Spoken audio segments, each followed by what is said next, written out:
Seconda prova del campionato europeo 2022, gruppo Orogel. Sono 11 al via questa volta perché è ritirato Vitruvio con il numero 1 Ciforlando, 2 Deimos Racing, 3 Diamanten, 4 Cockstyle, 5 Global Trustworthy, 6 Nightbroad, 7 General Bianco, 8 Zacon Joe, 9 Vernissage Griff, 11 Viscarda Jet, 12 Usain Toll.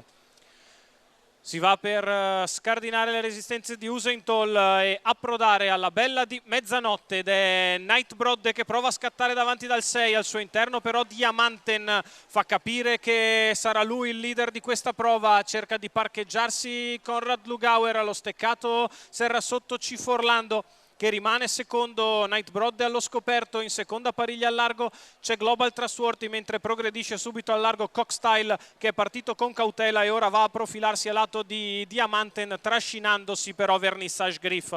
14,7 per il lancio, Diamanten in vantaggio, arriva Cockstyle e Vernissage Griff dovrà restare in terza corsia.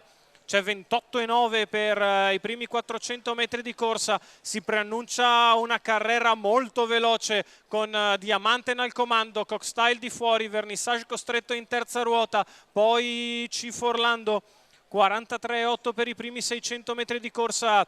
Sempre lì in seconda pariglia Nightbroad a precedere Global Trustworthy, mentre Vernissage Griff desiste e così cala la corona del re. Intanto Diamanten continua in vantaggio, c'è un 28,4 che ha seguito il 28,9 iniziale, segno che Cockstyle tira bordate al largo. Ciforlando stenta a tenere il ritmo dei due, è lì vicino sempre Nightbroad, il chilometro in 1:11,6 con Diamanten e Cockstyle che continuano in dibattito aperto.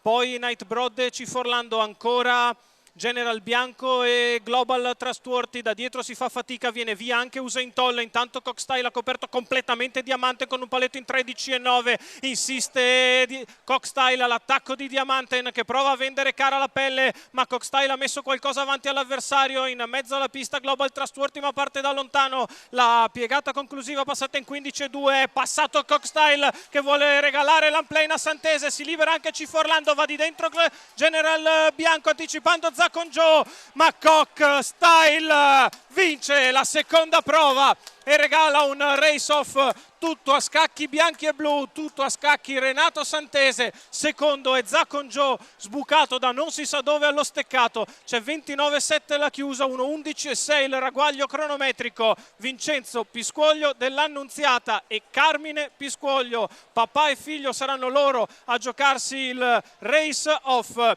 Cockstyle e Usain Toll, due cavalli dello stesso proprietario. Papà in sulchi a Cockstyle, figlio in sulchi a Usain Toll, un norvegese, uno svedese, la scuderia italiana, i driver Partenopei.